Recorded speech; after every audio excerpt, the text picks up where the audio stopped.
بسم اللہ الرحمن الرحیم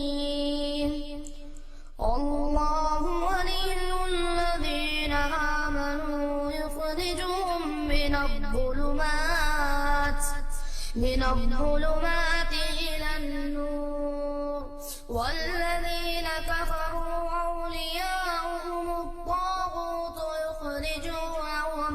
يخرجونهم من النور إلى الظلمات أولئك أصحاب النار هم فيها خالدون.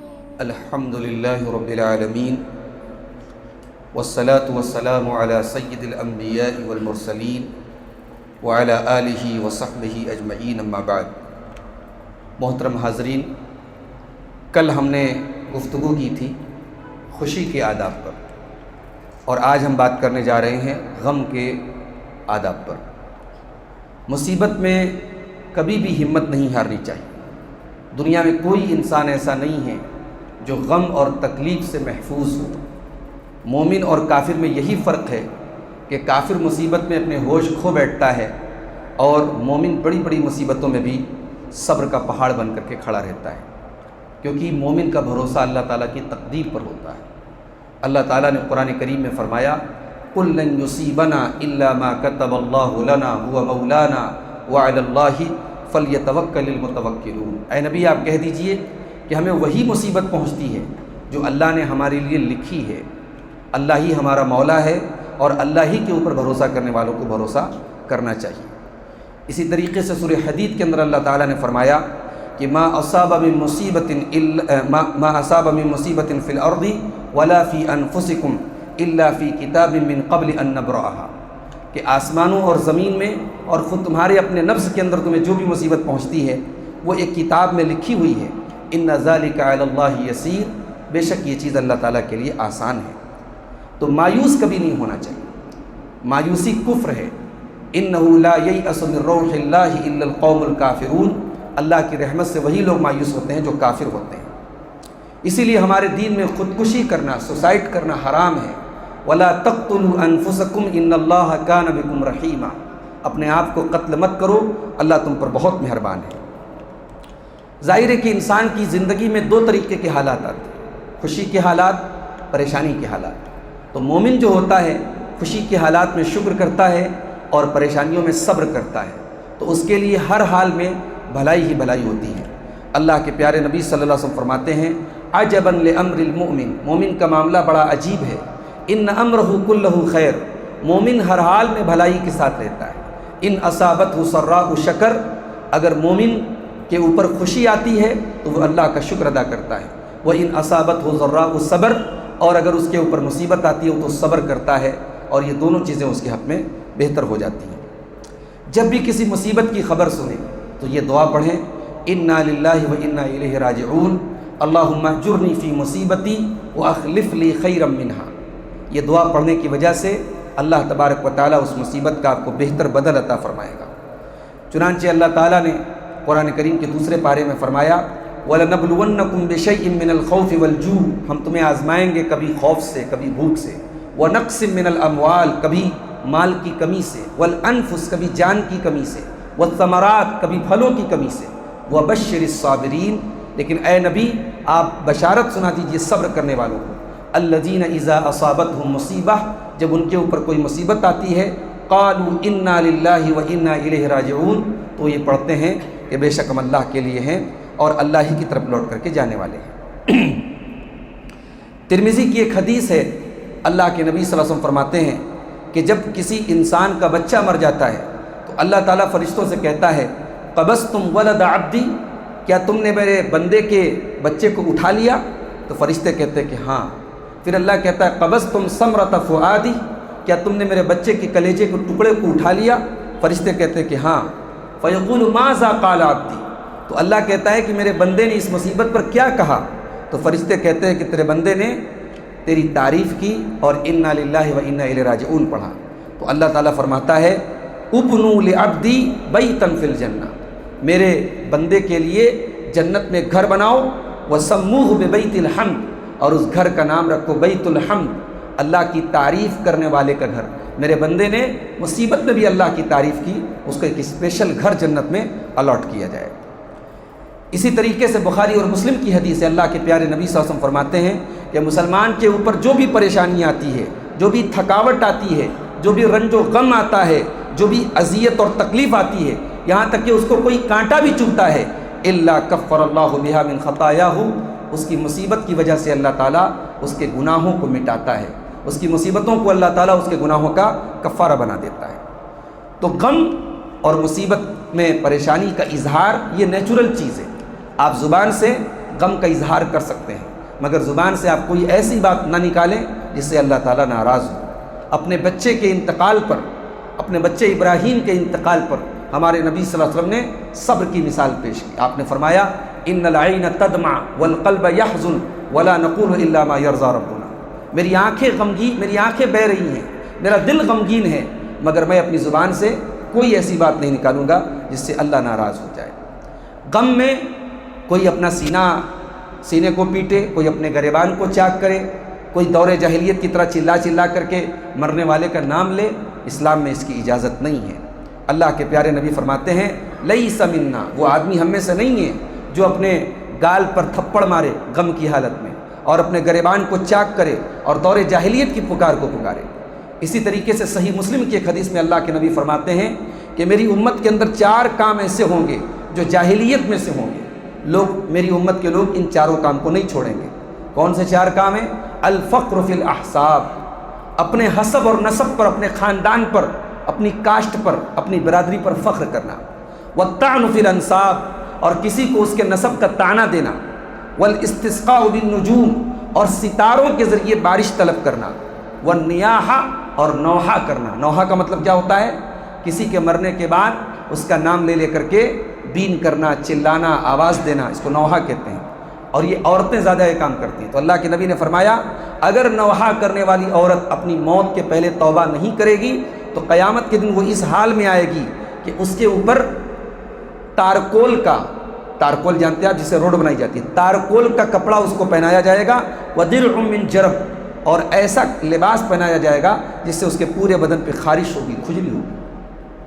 حضرت ابو موسیٰ اشعری بڑے مشہور صحابی ہیں، وہ جب مرض الموت میں تھے تو ان کا سر ان کی ایک بیوی کے گود میں تھا، اور بیوی بہت تیز تیز رو رہی تھی، تو حضرت ابو موسیٰ بے ہوش ہو گئے، اور جب ہوش میں آئے تو انہوں نے کہا کہ میں اس چیز سے بری ہوں جس سے اللہ کے رسول بری تھے، کیونکہ اللہ کے رسول نے برات کا اظہار کیا چیخنے والی عورت سے، اور غم کی وجہ سے اپنے بال کو موڑنے والی عورت سے، اور اپنے گریبان کو چاک کرنے والی عورت سے۔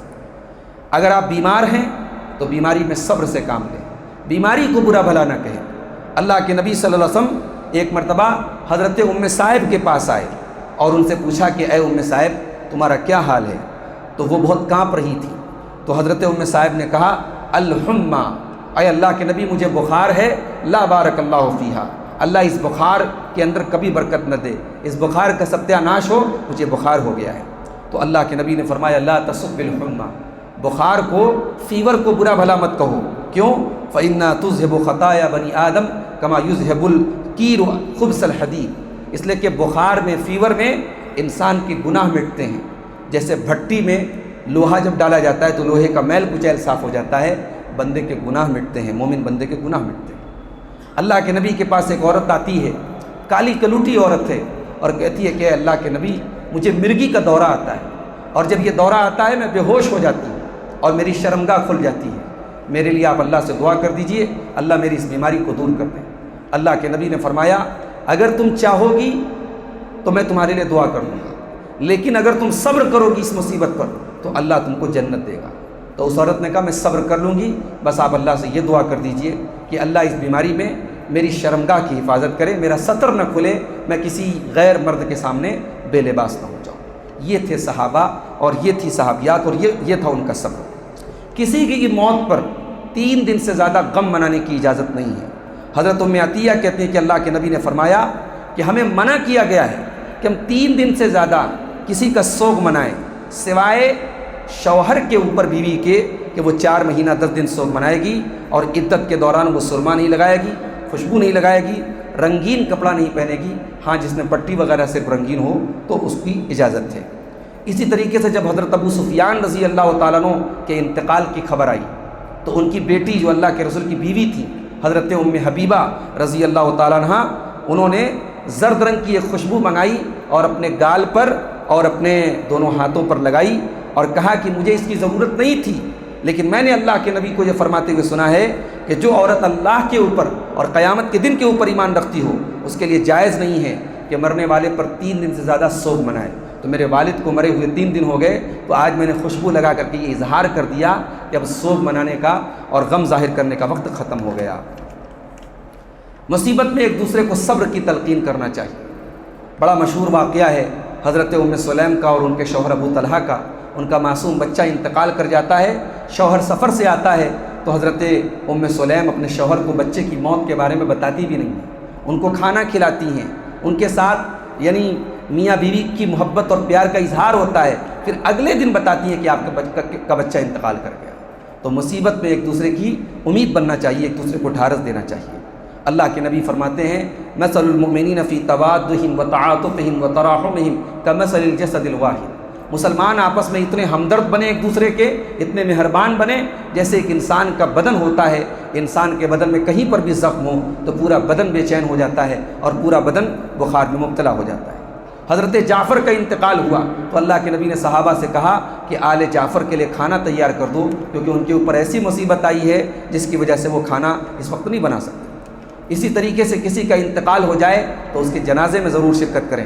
اللہ کے نبی فرماتے ہیں جو کسی کے جنازے میں شامل ہو جائے، یہاں تک کہ جنازے کی نماز ہو جائے تو اس کو 1 قیرات ملے گا، اور جو جنازے میں شامل ہو جائے یہاں تک کہ مردے کو دفن کر دیا جائے تو اس کو 2 قیرات ملے گا۔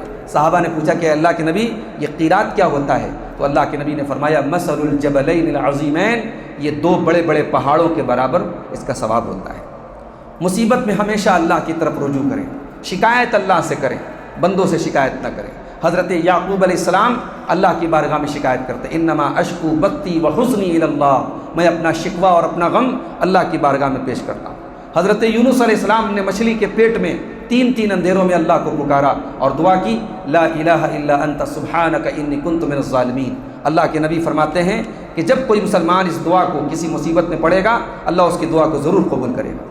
اسی طریقے سے اللہ کے نبی مصیبت میں یہ دعا بھی پڑھتے تھے لا الہ الا اللہ رب العرش العظیم، لا الہ الا اللہ رب السماوات ورب الارض ورب العرش الکریم۔ مصیبت میں اگر یہ دعا پڑھی جائے تو انشاءاللہ مصیبت دور ہو جائے گی۔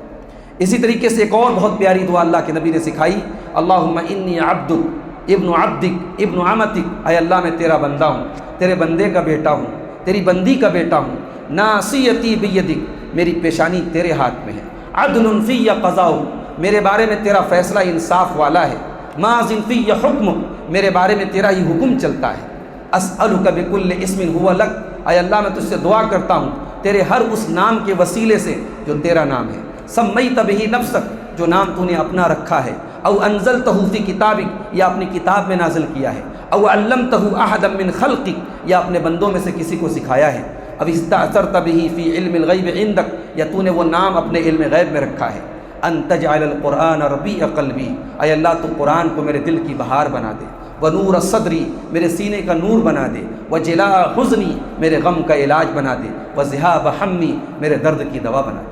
یہ بڑی پیاری دعا ہے اور اللہ کے نبی صلی اللہ علیہ وسلم فرماتے ہیں کہ کسی بھی مصیبت میں اگر اس دعا کو پڑھا جائے تو وہ مصیبت انشاءاللہ دور ہو جائے گی۔ زندگی میں جتنی بھی بڑی پریشانی آ جائے کبھی موت کی تمنا نہ کریں، اللہ کے نبی نے موت کی تمنا کرنے سے منع کیا ہے۔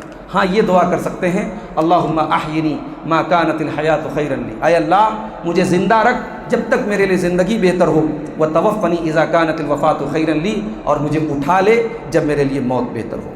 جب کسی دوسرے کو کسی مصیبت میں دیکھیں تو یہ دعا پڑھیں الحمدللہ الذی عافانی مما ابتلاک اللہ بہ وفضلنی علی کثیر ممن خلق تفضیلا۔ تمام تعریفیں اس اللہ کے لیے ہیں جس نے مجھے اس مصیبت سے عافیت دی جس مصیبت میں اللہ نے تم کو ڈالا ہے، اور اللہ نے اپنے بہت سارے بندوں پر مجھے فضیلت دی ہے۔ یہ دعا اگر آپ پڑھیں گے تو اللہ تعالیٰ اس مصیبت سے آپ کو محفوظ رکھے گا۔ تو یہ تھے غم کے چند آداب۔ انشاءاللہ ہم کل کے درس میں اعتکاف کے آداب پر بات کریں گے، کیونکہ رمضان کا آخری اشرا قریب ہے اور ہمارے بہت سارے نوجوان بھائی اعتکاف کا ارادہ بھی رکھتے ہیں۔ تو اعتکاف کے تعلق سے جو ضروری احکام ہیں، مسائل آداب ہیں، ہم کل انشاءاللہ اس پر بات کریں گے۔ اللہ سے دعا ہے رب العالمین ہم سب کو ان آداب کو اپنانے کی توفیق عطا فرمائے، آمین۔ وآخر دعوانا ان الحمد للہ رب العالمین۔ السلام علیکم ورحمۃ اللہ وبرکاتہ۔